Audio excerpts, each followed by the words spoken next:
नमस्कार साथियों। आज की हमारी क्लास है नंबर 5 नंबर क्लास हमारी आज है। आज हम पढ़ेंगे आवेश। आवेश के बारे में हम पढ़ेंगे, आवेश क्या होता है। तो हमारा अगला टॉपिक क्या है? आवेश। अगला टॉपिक हमारा क्या है? आवेश। आवेश को हम इंग्लिश में क्या कहते हैं? चार्ज। क्या कहते हैं? चार्ज। तो चार्ज या आवेश क्या होता है? आवेश की उत्पत्ति आज से लगभग आवेश की उत्पत्ति लगभग कितने साल पहले हुई थी? आवेश की उत्पत्ति लगभग 2500 साल पहले, 2500 साल पूर्व, 2500 साल पूर्व थेल्स नामक वैज्ञानिक ने क्या की थी? थेल्स नामक वैज्ञानिक ने इसकी क्या की थी? खोज की थी। आवेश की उत्पत्ति आज से लगभग 2500 साल पहले किसकी उत्पत्ति हुई थी? आवेश की उत्पत्ति आज से लगभग 2500 साल पहले आवेश की उत्पत्ति हुई थी। और आवेश की उत्पत्ति थेल्स नामक वैज्ञानिक ने की थी। तो इस वैज्ञानिक ने क्या किया था? इस वैज्ञानिक ने किस चीज की खोज की थी? आवेश की खोज की थी। और आवेश क्या होता है? तो इसने क्या कहा था? इस वैज्ञानिक ने कहा था, इसने क्या, कहरवा, जिसको क्या बोलते हैं? अंबर। क्या कहा था? आज से लगभग 2500 साल पहले थेल्स नामक वैज्ञानिक ने कहरवा या अंबर को रेशम के कपड़े के ऊपर क्या किया था? रेशम के कपड़े के ऊपर, रेशम के कपड़े के ऊपर क्या किया था? इसने इसको रगड़ा था। तो क्या किया था? कहरवा या अंबर को रेशम के कपड़े के ऊपर जब इसने रगड़ा तो इसने क्या पाया कि कागज के छोटे छोटे टुकड़े, क्या, कागज के छोटे छोटे टुकड़े इसकी ओर क्या हो गए? आकर्षित हो गए। क्या हो गए? इसकी ओर आकर्षित हो गए। किसकी ओर? कहरवा की ओर या अंबर की ओर। और इस अंबर को क्या कहा जाता है? अंबर को क्या कहा जाता है? अंबर को कहा जाता है इलेक्ट्रॉन। इसने इसका नाम क्या दिया? इलेक्ट्रॉन। और इस इलेक्ट्रॉन के कारण ही इसका नाम क्या रखा गया? इलेक्ट्रिसिटी। इसी इलेक्ट्रॉन के कारण इसका क्या रखा गया नाम? इलेक्ट्रिसिटी। तो आवेश, आवेश को इंग्लिश में क्या कहते हैं? चार्ज। तो इसकी खोज आज से लगभग 25 साल पूर्व थेल्स नामक वैज्ञानिक ने की थी। तो उस वैज्ञानिक ने क्या पाया था? उसने क्या किया था? कहरवा या अंबर को रेशम के कपड़े के ऊपर जब रगड़ा तो उससे छोटे छोटे कागज के टुकड़े उस अंबर की ओर क्या हो गए? आकर्षित हो गए। उस अंबर को क्या कहा जाता है? उस अंबर को उसने नाम दिया इलेक्ट्रॉन। और इस इलेक्ट्रॉन के कारण इसका नाम क्या रखा गया? इलेक्ट्रिसिटी रखा गया। इसके कारण इसका नाम क्या रखा गया? इलेक्ट्रिसिटी रखा गया। क्या रखा गया? इलेक्ट्रिसिटी रखा गया। इसके बाद एक खोज की गई थी तड़ित चालक यंत्र की, जो हमने सिंबल में ही पढ़ा था, तड़ित चालक यंत्र। तड़ित चालक यंत्र, इसकी खोज किसने की थी? बेंजामिन फ्रैंकलिन ने। तड़ित चालक की खोज किसने की थी? काफी बार पेपर में पूछा गया क्वेश्चन है, तड़ित चालक यंत्र की खोज किसने की थी? बेंजामिन फ्रैंकलिन ने। किसने की थी? बेंजामिन फ्रैंकलिन ने की थी। और ये कहाँ का वैज्ञानिक था? ये कहाँ का वैज्ञानिक था? अमेरिका का। कहाँ का था? ये पूछ लिया जाता है बेंजामिन फ्रैंकलिन कहाँ का वैज्ञानिक था? अमेरिका का। और जो तड़ित चालक यंत्र था वो किसका बना था? तांबा। किसका बना था? तांबा, जिसको हम क्या बोलते हैं? कॉपर। क्या बोलते हैं? कॉपर। और कॉपर क्या, विद्युत की सबसे अच्छी धातु है। क्या, विद्युत की सबसे अच्छी धातु है। अब उसने इसके बाद आवेश के बारे में और आगे स्टडी की तो क्या पाया उसने? दो प्रकार के आवेश मिले, जिसको हम क्या कहते हैं? पहला आवेश हमारा धनावेश और दूसरा हमारा क्या है? ऋणावेश। मतलब पॉजिटिव और नेगेटिव। क्या है? पॉजिटिव और नेगेटिव। ये हमारे पास क्या है? दो छड़े हैं। क्या ये दो छड़े हैं? ये है धनावेश और ये क्या है? ऋणावेश। क्या है? तो इनमें क्या होता है? जब भी हम इन दोनों को एक दूसरे के ऊपर रगड़ते हैं तो जो धनावेश छड़ है उसके ऊपर कौन सा चार्ज आ जाता है? नेगेटिव। क्या आ जाता है? नेगेटिव चार्ज आ जाता है। और जब पॉजिटिव छड़ को नेगेटिव के ऊपर रगड़ते हैं तो उसमें कौन सा चार्ज आ जाता है? पॉजिटिव चार्ज आ जाता है। कौन सा चार्ज आ जाता है? पॉजिटिव चार्ज आ जाता है। कौन सा चार्ज आ जाता है? पॉजिटिव। अब हम दो चीजें पढ़ते भी, किस चीज को किस पे रगड़ने पे कौन सा आता है। तो पहली हमारी है, दो छड़े हम लेते हैं, धनावेश और ऋणावेश। कांच की छड़, एक तो होती हमारे पास किसकी, कांच की छड़, एक होती कांच की छड़। कांच की छड़ को जब हम किस पे रगड़ेंगे, रेशम के कपड़े पे रगड़ेंगे, तो क्या होगा इन दोनों का, किसके ऊपर है, रेशम का कपड़ा। नेगेटिव कौन सी होगी, रेशम का कपड़ा। कौन सी होगी नेगेटिव, रेशम का कपड़ा। और दूसरी हमारी कौन सी होती है, ऊनी वस्त्र। क्या है, ऊनी वस्त्र। दूसरी कौन सी है, ऊनी वस्त्र। इसको हम किस पे रगड़ेंगे, तो प्लास्टिक के ऊपर। किसके ऊपर रगड़ेंगे, प्लास्टिक के ऊपर। केवल कांच की छड़ होती है, बाकी जो भी छड़े आएगी वो किसके अंदर आएगी, नेगेटिव के अंदर। कांच की जो छड़ होती है किसमें आती है, धनावेश में आती है। जब कांच की छड़ को रेशम के कपड़े के ऊपर रगड़ेंगे तो कांच की छड़ का जो चार्ज है वो किसमें चला जाएगा, रेशम के कपड़े पर। ऊनी वस्त्र को जब किस पे रगड़ेंगे, प्लास्टिक के ऊपर, तो भी हमारा चार्ज क्या होता है, एक दूसरे के अंदर चला जाता है। किसके अंदर चला जाता है, इसके अंदर चला जाता है। अब हमारी अगली है, आवेश उत्पन्न करने की विधियां या तरीके। आवेश उत्पन्न करने की विधियां क्या है, अगला टॉपिक हमारा क्या है, आवेश उत्पन्न करने की विधियां। आवेश उत्पन्न करने की विधियां। तो आवेश उत्पन्न करने की हमारे पास तीन विधियां होती है। पहली हमारी है घर्षण। कौन सी विधि है, घर्षण विधि। कौन सी है, घर्षण विधि। दूसरी हमारी है चालन विधि। और तीसरी हमारी कौन सी है, प्रेरण विधि। तीसरी कौन सी हमारी है, प्रेरण विधि। तो ये हमारे पास तीन विधि है, इनके बारे में हम पढ़ते हैं। भाई कौन सी विधि क्या होती है, घर्षण विधि क्या होती है, जब दो वस्तुओं को आपस में रगड़ा जाता है। क्या है, जब दो वस्तुओं को आपस में रगड़ा जाता है तो कौन सी विधि द्वारा घर्षण पैदा या आवेश पैदा होता है, घर्षण विधि द्वारा। घर्षण विधि में जो आवेश प्राप्त होता है या पैदा होता है क्या होता है, स्थिर होता है। उसको एक स्थान से दूसरे स्थान पर नहीं ले जा सकते। जैसे हम दोनों हाथों को आपस में रगड़ते हैं तो हमारे अंदर क्या आ जाता है, दोनों का था चार्ज आ जाता है, या दोनों हाथ हमारे क्या होते हैं, चार्ज होता है। घर्षण का मतलब क्या होता है, जब दो चीजों को आपस में घर्षण किया जाता है तो उसको हम क्या बोलते हैं, घर्षण विधि। फिर हमारी क्या है, चालन विधि। चालन विधि में क्या होता है, एक वस्तु का चार्ज दूसरे के अंदर चला जाना। एक विधि का चार्ज दूसरे के अंदर चला जाना क्या कहलाता है, चालन विधि कहलाता है। एक छड़ को हम क्या करेंगे, चार्ज, उस चार्ज से वो जो चार्ज होता है वो क्या चला जाता है, आगे। और तीसरी हमारी है प्रेरण विधि। प्रेरण विधि में क्या होता है, जब दो वस्तुओं को आपस में बिना संपर्क किए एक का चार्ज दूसरे के अंदर चला जाए, वो क्या होती है, हमारी प्रेरण विधि होती है। जैसे हमारा क्या होता है, ट्रांसफॉर्मर होता है। क्या होता है, ट्रांसफॉर्मर की एक वाइंडिंग को सप्लाई दी जाती है और प्रेरण विधि के कारण इसका जो चार्ज होता है वो किसके अंदर चला जाता है, दूसरी वाइंडिंग के अंदर चला जाता है। तो ये हमारी कौन सी है, प्रेरण विधि है। ये क्या थी भाई, आवेश उत्पन्न करने की क्या थी, विधियां थी। पहली घर्षण विधि, दूसरी चालन विधि और तीसरी क्या थी, प्रेरण विधि। अब हम पढ़ते हैं भाई, क्या पढ़ते हैं, आवेश के गुण। क्या पढ़ते हैं, आवेश या चार्ज की क्या पढ़ते हैं हम, गुण पढ़ते हैं भाई। आवेश या चार्ज के अंदर क्या गुण होते हैं, आवेश के गुण। तो यहां से हमारे काफी क्वेश्चन बनते हैं। यह क्या एक संरक्षित राशि है, आवेश क्या एक संरक्षित राशि है। आवेश क्या एक योज्य राशि है। आवेश एक क्या है, योज्य राशि है। आवेश एक क्या है, क्वांटीकृत राशि है। क्या आवेश एक क्वांटीकृत राशि है। और आवेश को हम किससे लिखते हैं, क्या उसे। और क्या बराबर क्या होता है, एन ई। संरक्षित मतलब क्या, ये सुरक्षित है।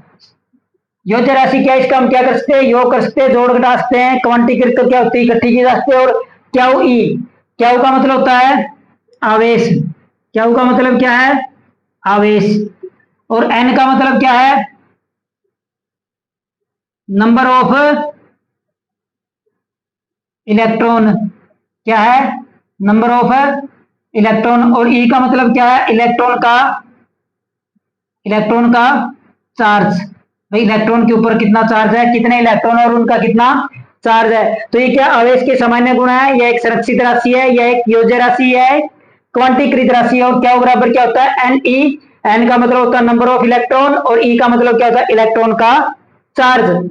अब हम पढ़ते भाई आवेश का मात्रक क्या होता है। अब हम क्या पढ़ते हैं, आवेश का मात्रक क्या होता है। तो आवेश का मात्रक क्या होता है, दो मात्रक होते हैं आवेश के मात्रक। पहला हम पढ़ते हैं एसआई मात्रक। तो आवेश का मात्रक क्या होता है, एसआई मात्रक होता है कूलाम्ब। क्या होता है, कूलाम्ब।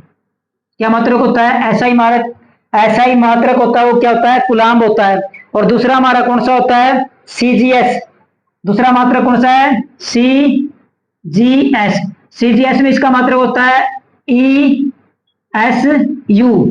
सीजीएस का मतलब होता है सेंटीमीटर, सेंटीमीटर, ग्राम और सेकंड। क्या, सेकंड। ये क्या होता है, सेंटीमीटर, ग्राम और सेकंड। एस का मतलब होता है इलेक्ट्रोस्टैटिक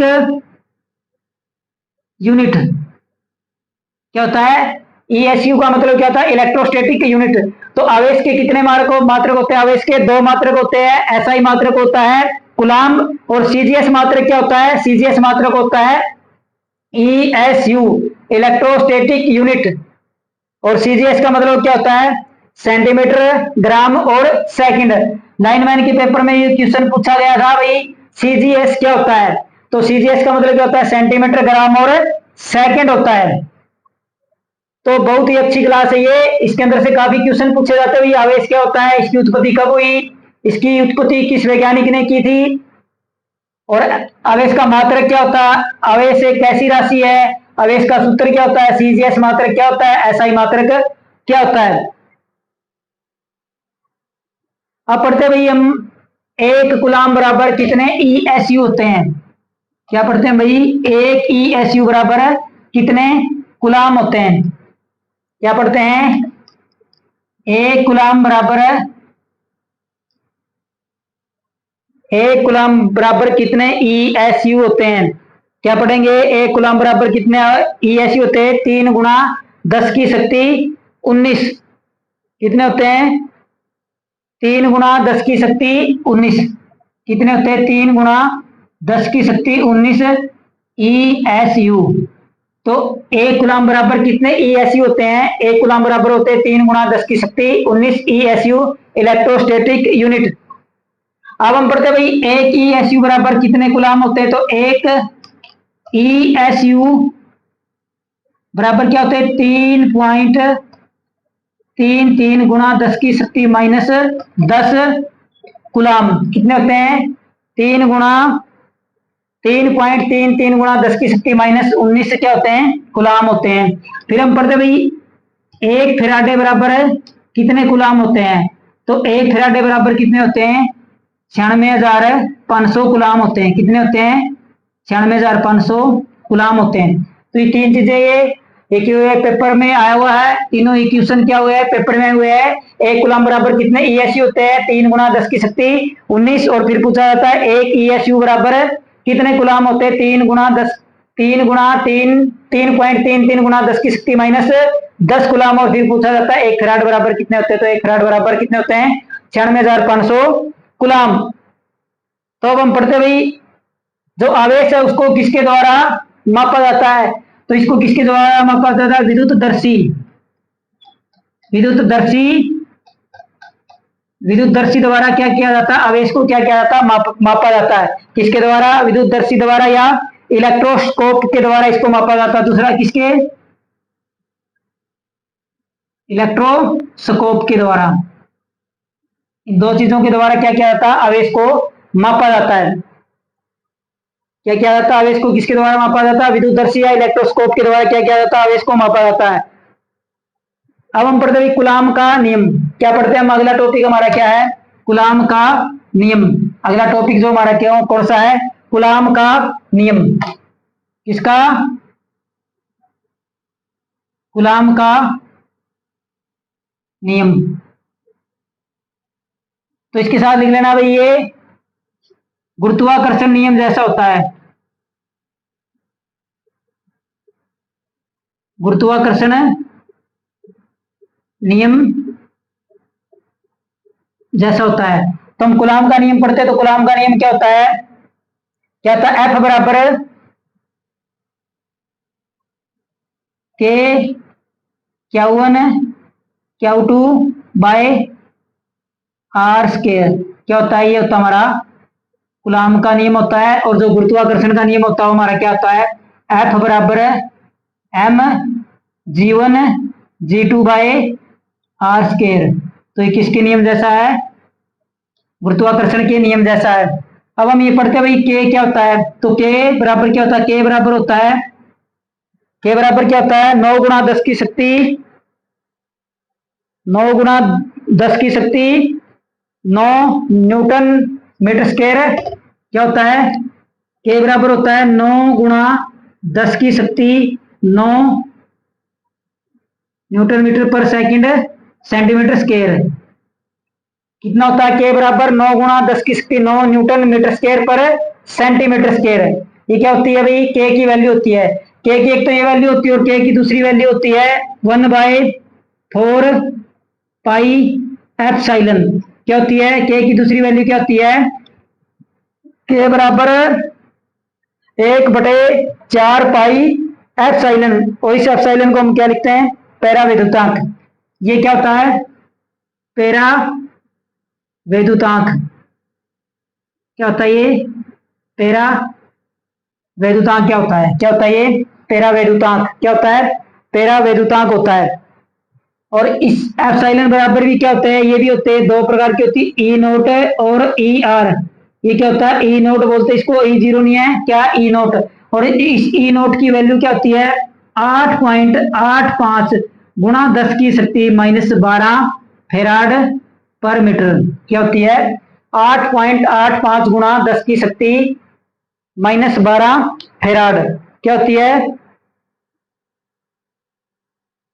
क्या होती है? 8.85 गुणा 10 की शक्ति -12 फेराड पर मीटर। और इसकी क्या होती है? एक होती है हवा या निर्वात में। इसमें हवा या निर्वात में इसकी क्या होती है? एक होती है। एप्सिलॉन आर की वैल्यू क्या होती है? हवा या निर्वात में कितनी होती है? एक होती है। और एप्सिलॉन नोट की वैल्यू कितनी होती है? 8.85 गुणा 10 की शक्ति -12 फेराड पर मिनट। ये था हमारा किसका नियम? कूलाम का नियम।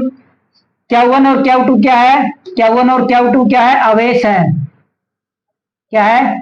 Q1 और Q2 क्या? आवेश है। और R क्या है? इनके बीच की दूरी। दो आवेश के बीच की दूरी क्या है? आर स्क्वायर है। बीच की दूरी क्या है? R square. तो ये हमारा कूलाम का नियम और गुरुत्वाकर्षण का नियम दोनों एक जैसे होते हैं। F बराबर के Q1 Q2 बटे आर स्क्वायर। और गुरुत्वाकर्षण का नियम क्या होता है? F बराबर m G1 G2 by are square. और के की वैल्यू क्या होती है? के की वैल्यू होती है 9 गुणा 10 की शक्ति 9 न्यूटन मीटर स्क्वायर पर सेंटीमीटर स्क्वायर। और के की वैल्यू क्या होती है भाई? दो वैल्यू होती है। के बराबर 1/4 पाई एप्सिलॉन। एप्सिलॉन क्या होता है? पैराविद्युतांक। क्या होता है? पैराविद्युतांक होता है। और ये दो होते हैं, एप्सिलॉन नोट और एप्सिलॉन आर। एप्सिलॉन नोट की वैल्यू होती है 8.85 गुणा 10 की शक्ति -12 फेराड पर मीटर। और एप्सिलॉन आर की वैल्यू क्या होती है? हवा या निर्वात में क्या होती है? एक होती है। तो अगला टॉपिक हमारा क्या भाई?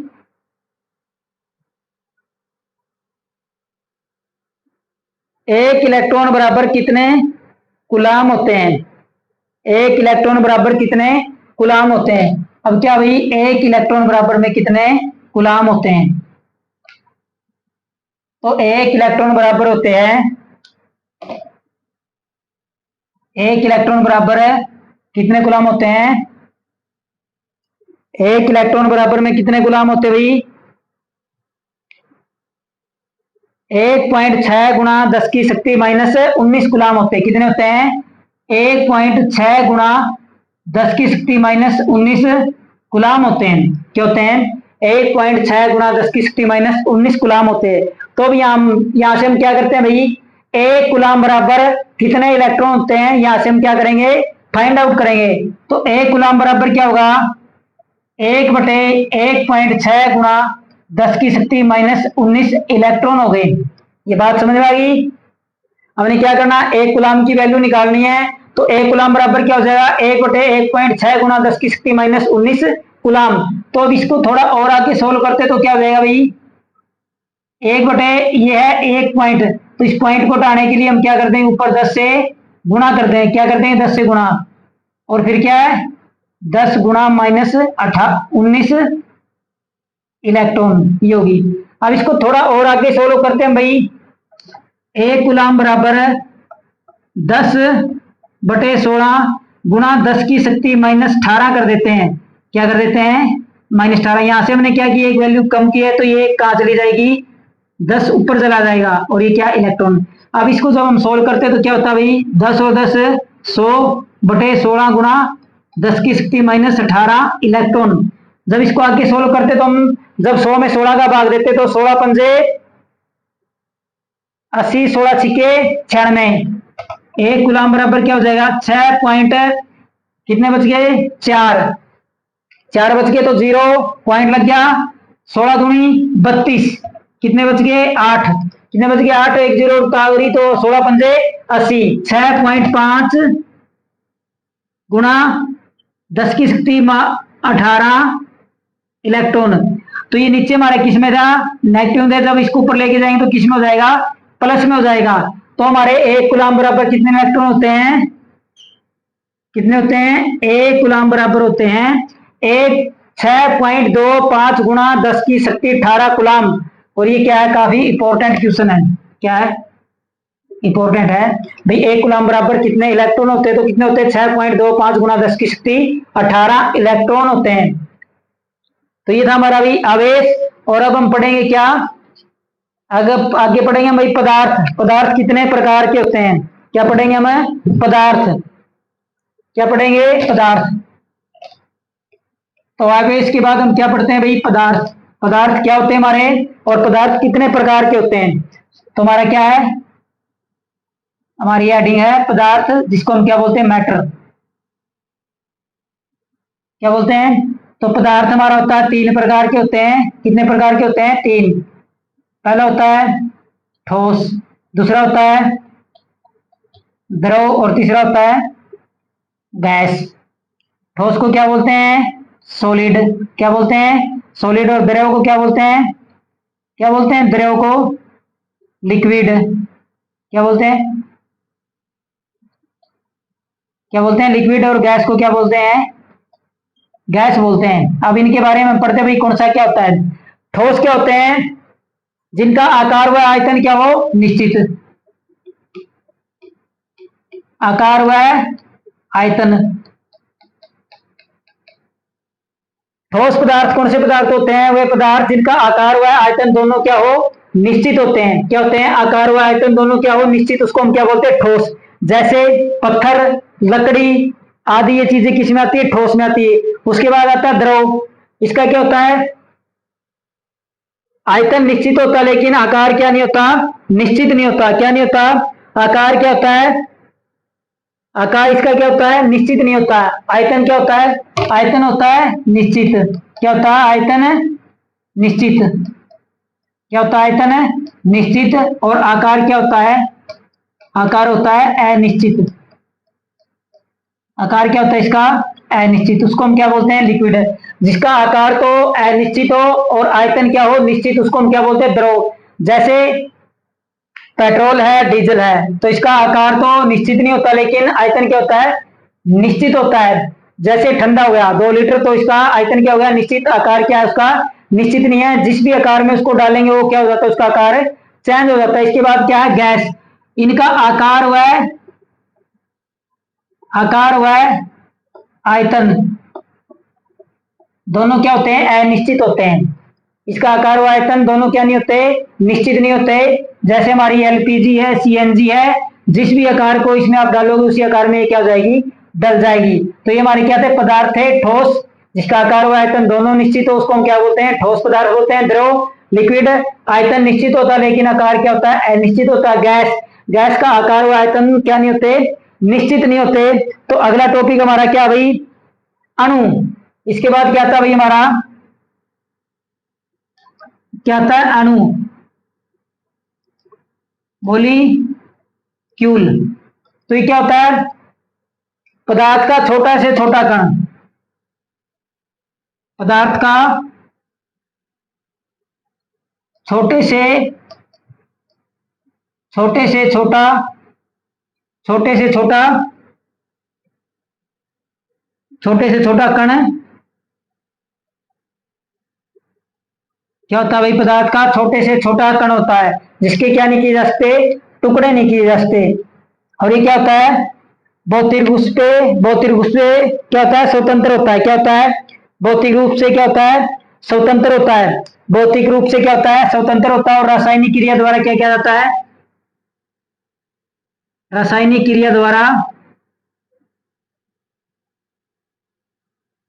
रासायनिक क्रिया द्वारा अलग किया जाता है। क्या किया जाता है? रासायनिक क्रिया द्वारा अलग किया जाता है। और क्या होता है? अलग किया जाता है, अलग किया जाता है। और क्या होता है? भौतिक रूप से क्या होता है? ये भाई रासायनिक क्रिया में भाग लेता है। रासायनिक क्रिया में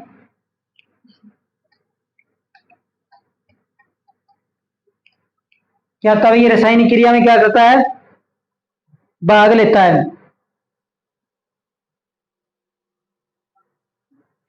रासायनिक क्रिया में क्या करता है? भाग लेता है। रासायनिक क्रिया में भाग लेता है। और भौतिक रूप से क्या होता है? भौतिक रूप से स्वतंत्र होता है। क्या होता है? भौतिक रूप से स्वतंत्र होता है। अणु या मॉलिक्यूल क्या होता है? पदार्थ का छोटे से छोटा कण होता है जो रासायनिक क्रिया में भाग लेता है और भौतिक रूप से क्या होता है? स्वतंत्र होता है। अणु के बाद अगला भाई हमारा क्या है? परमाणु। क्या है? परमाणु, जिसको हम क्या बोलते हैं? एटम। क्या बोलते हैं? एटम। ये भी क्या होता है? ये पदार्थ का छोटे से छोटा कण होता है जो रासायनिक क्रिया में भाग लेता है परंतु भौतिक रूप से क्या नहीं होता? स्वतंत्र नहीं होता। ये क्या नहीं होता भाई? भौतिक रूप से, भौतिक रूप से स्वतंत्र नहीं है। क्या नहीं है? क्या है? अणु और परमाणु में क्या है? दोनों पदार्थ के छोटे से छोटे कण होते हैं जो रासायनिक क्रिया में भाग लेता है। अणु क्या होता है? भौतिक रूप से स्वतंत्र होता है। लेकिन परमाणु क्या होता है? भौतिक रूप से स्वतंत्र नहीं होता। तो अगला टॉपिक हमारा क्या भाई? आगे हम पढ़ेंगे भाई तत्व क्या होता है? तत्व, एलिमेंट। क्या? एलिमेंट क्या होता है? इस पदार्थ के अंदर ये भाई एलिमेंट या तत्व क्या है? एलिमेंट। क्या? तत्व क्या होता है? तो तत्व क्या होता है? जो समान प्रकार के परमाणुओं से मिलकर बना होता है और रासायनिक क्रिया में क्या करता है? भाग लेता है। और इसकी संख्या क्या होती है? निश्चित होती है। एलिमेंट क्या होता है? समान प्रकार के परमाणुओं से मिलकर बना होता है। समान प्रकार के,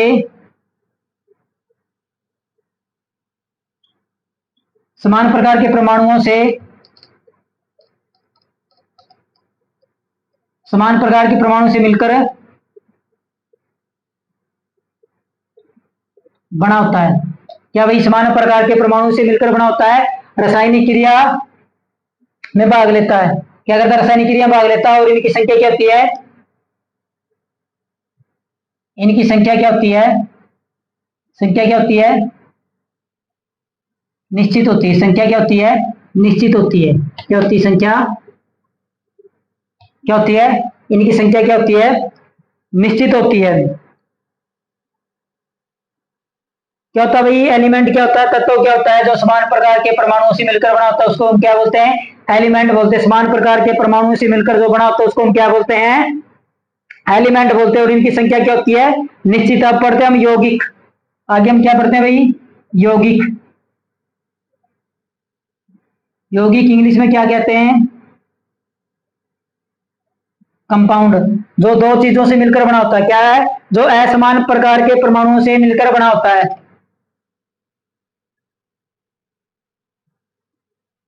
असमान परमाणुओं से, परमाणुओं से असमान प्रकार के परमाणुओं से मिलकर बना होता है। क्या होता है? असमान के परमाणुओं से मिलकर बना होता है उसको हम क्या क्या बोलते हैं? यौगिक। और इनको क्या किया जाता है? निश्चित अनुपात में मिलाया जाता है।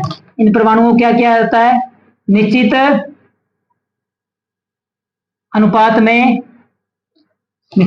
में मिलाया जाता है। किसमें? निश्चित अनुपात में मिलाया जाता है। और रासायनिक क्रिया द्वारा अलग किया जाता है। रासायनिक क्रिया द्वारा अलग।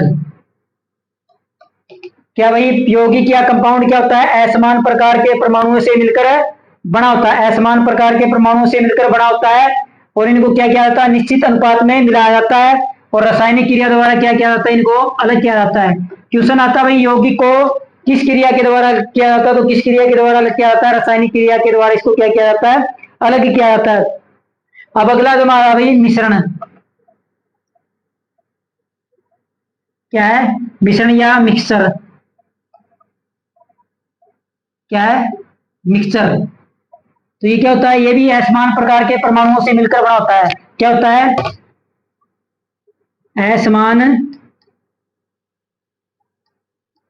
असमान प्रकार के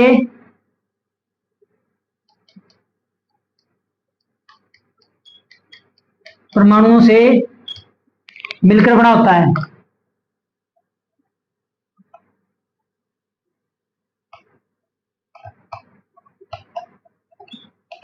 क्या होता है, समान प्रकार के परमाणुओं से मिलकर बना होता है। अनिश्चित अनुपात में मिलाया जाता है। इसमें अनिश्चित अनुपात में मिलाया जाता है। भौतिक क्रिया द्वारा क्या किया जाता है, भौतिक क्रिया द्वारा अलग, भौतिक क्रिया द्वारा अलग किया जाता है। तो आज हमने पढ़े भाई, तत्व क्या होता है, समान प्रकार के परमाणुओं से मिलकर बना होता है। इनकी संख्या क्या होती है, निश्चित। ये होता है एलिमेंट या तत्व। उसके बाद हमने पढ़ा भाई यौगिक, यौगिक क्या होता है, कंपाउंड। असमान प्रकार के परमाणुओं से मिलकर बना होता है, इनकी संख्या क्या होती है, निश्चित होती है। और इनको क्या किया जाता है, निश्चित अनुपात में मिलाया जाता है। और रासायनिक क्रिया द्वारा क्या किया जाता है, इनको अलग किया जाता है। उसके बाद है मिश्रण। मिश्रण क्या होता है, मिक्सर वो चीज होती है असमान प्रकार के परमाणुओं से मिलकर बना होता है और अनिश्चित अनुपात में इनको क्या किया जाता है, मिलाया जाता है। और भौतिक क्रिया द्वारा क्या किया जाता है, इनको अलग किया जाता है। तो हमने आज ये शुरू किया भाई, हमारा आवेश क्या होता है उसके बारे में पढ़ा हमने। उसके बाद हमने पढ़ा पदार्थ क्या होता है। अगर आपको इसके पूरे की पूरी पीडीएफ चाहिए तो आप हमारा टेलीग्राम चैनल ज्वाइन कर सकते हो। तो हमारा टेलीग्राम चैनल है टेक्निकल विद